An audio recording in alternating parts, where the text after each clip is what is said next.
मैंने की थी, मेरे छोटे भाई को क्यों उठा के ले गए, उस पर केस क्यों लगाया? और तो और मतलब मेरी बहन के घर जाने का क्या हक बनता था उनका? मेरी माताएं बहनें बैठी हैं, इनका तो कोई कसूर नहीं था, मेरी बहन का तो कोई कसूर नहीं था, कोई वो घर पे नहीं रह रही थी, वो तो अपने ससुराल में थी। और अब तो विपक्ष के लोग कहनी चाहिए भाई, जो कह रहे हैं कि राजनीति हो रही, राजनीति नहीं हो रही। हमारी रोटी का, हमारी किताब का और हमारी हर एक चीज का दाम कहाँ पे तय हो रहा है?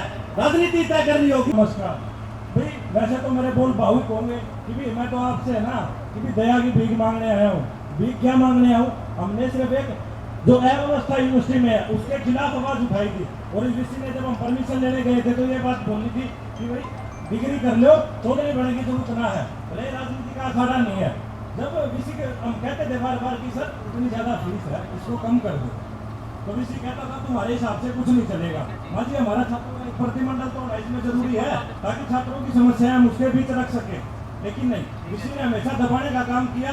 और कल की बात बता रहा हूँ, जब छात्र इस पंचायत में आने के लिए तैयार थे ना, तो हर एक क्लास के ग्रुप में, कॉलेजों के ग्रुप में भी, जबकि कॉलेज से भी इस चीज का कोई इतना था नहीं कि भी यूनिवर्सिटी में वो हुआ था प्रदर्शन, तो इसने मैसेज किया कि अगर कोई भी छात्र साथी जाएगा तो उसके नंबर काट लिए जाएंगे, उसको पेपर में बैठने नहीं दिया जाएगा।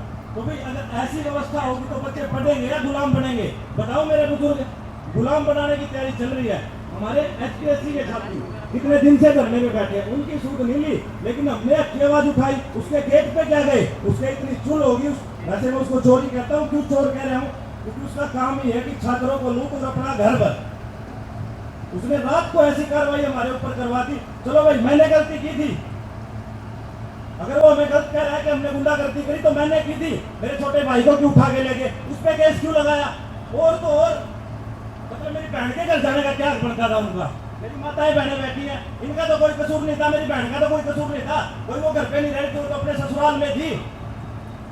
और अब तो विपक्ष के लोग कहनी चाहिए भाई, जो कह रहे हैं कि राजनीति हो रही, राजनीति नहीं हो रही। हमारी रोटी का, हमारी किताब का और हमारी हर एक चीज का दाम कहाँ पे तय हो रहा है? राजनीति तय करनी होगी। अगर किसी को ये वहम है कि भी राजनीति से प्रेरित ये छात्र सभा है, तो ऐसा वहम निकाल देना। ये आने वाले छात्रों के भविष्य के लिए, छात्रों के भविष्य के लिए पंचायत रखी गई है। इसमें किसी पार्टी विशेष का कोई वो नहीं है। हमारी खाप की सरकारी बैठी है। हमारे बुजुर्ग जो किसान है वो हमें इसलिए पढ़ने भेजते हैं कि जो अनपढ़ रह गए थे, तो सरकार ने हमारे साथ कूटनीति अपनाई, उनको कम करेंगे, हमारे बच्चे पढ़े लिखेंगे।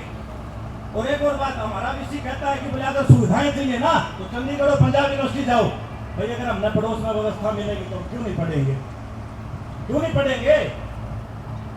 तो भी मेरा तो आप सबसे इतना ही कहना है कि अगर आज आप आए हो नहीं तो हमारा समाधान करके जाइयो।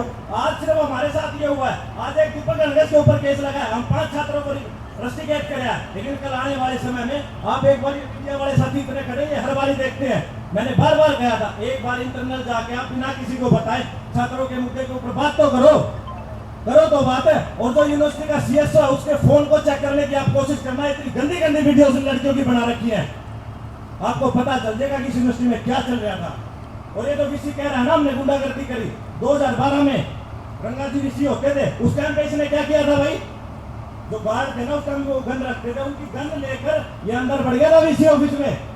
तो अगर उस टाइम इसकी गुंडागर्दी इसने नहीं दिख रही थी तो हमारी जो अक्की आवाज हम उठा रहे थे, तो उसके लिए हमें जेलों में डालने की बात चल रही है।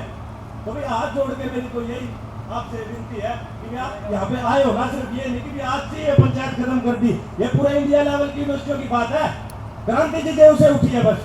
तो भाई आपसे हाथ जोड़ के की सरदारी हमारी यहाँ आई है, माताएं बहनें आई है। और एक बार पत्रकार साथी पूछ रहे थे कि छात्रों की संख्या कम है, उसका भी मैंने बता दिया। घर पे फोन कर करके डराया गया, उनके माता पिता बैठे हैं सारे कि भी चलो बच्चे नहीं आ सकते, उन पे कोई दबाव होगा, लेकिन माता पिता आके जान तो सकते हैं कि हमारे बच्चों के साथ कितनी जाति की जाती है। और ये जाति के हकदार है ना वो लोग भी है जो कल से दुष्प्रचार कर रहे थे। और एक बात का जवाब भाई मेरे को सारे देके जाना, जो भी आपकी सरदारी बैठी है, क्योंकि मेरे बहन के घर जाके उसके पति को उठाने का क्या बनता था, तो उसमें इन्वॉल्व ही नहीं था। और जो वीसी साहब है ना, इनके इतना घमंड है कि बोले हमारा तो कुछ हो नहीं सकता। ये घमंड इसलिए नहीं आया कि उसके ऊपर सरकार किस है, ये घमंड इसलिए आया जो हमारे माता पिता हमें इन चीजों को करने से रोकते हैं। अगर रोकोगे तो भाई हम गुलाम ही बनेंगे। हमने आवाज उठा के बस इतना ही गुनाह कर दिया कि हम जगाना चाह रहे थे अपने समाज को, अपने छात्रों को जो दबे टुकड़े हैं उनको ही जगाना चाह रहे थे। और जहाँ तक फीस की बात है ना, उस पर तो वीसी अभी भी उसकी 10 दिन पहले मीटिंग हुई थी, उसमें भी इसने बढ़ाने का काम कर दिया।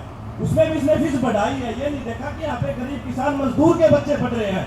कि भाई एक छात्र की बात बता रहे हूँ आपको, उसका फोन आया, बोला जी मेरे पापा तो छोटे किसान है, वो फीस नहीं भर सकते। तो भाई फीस नहीं भर सकते तो किसी का तो कहना यही था, बोले अभी घर बैठ है, अगर फीस अफोर्ड नहीं कर सकते तो सरकारी कॉलेज में एडमिशन ले, ये करो वो करो। भाई इसके ऐसे ऐसे जवाब होते थे। और हमारा किसी व्यक्ति विशेष से कोई विरोध नहीं है, हमारा सिर्फ उस वीसी की कुर्सी से विरोध है जो हमारे छात्रों के लिए बैठ के वो वहाँ पे नियम लिख रहा है, हमें लुटने की बात कर रहा है। तो भी मेरी तो हाथ जोड़ के आपसे प्रार्थना है कि हमें न्याय जरूर दिलवाना। अगर आज हमें न्याय नहीं मिला ना तो आने वाले समय में ना ये धरने प्रदर्शन के मैं तो ढोंगी कहूंगा, फिर वो ढोंगी रह देंगे, समाधान तो होगा नहीं। तो भाई हाथ खड़े करके एक बार ये विश्वास जरूर दिलाओ कि आज हमें न्याय दिला के जाओगे। और ऐसे विषयों को भगाना होगा। यहाँ पे हर तरह के लोग बैठे हैं, मेरी भी उनसे यही रिक्वेस्ट है कि भाई थोड़ा सा अपने बच्चों के ऊपर ध्यान दो, कि उनको बोलो अगर कुछ भी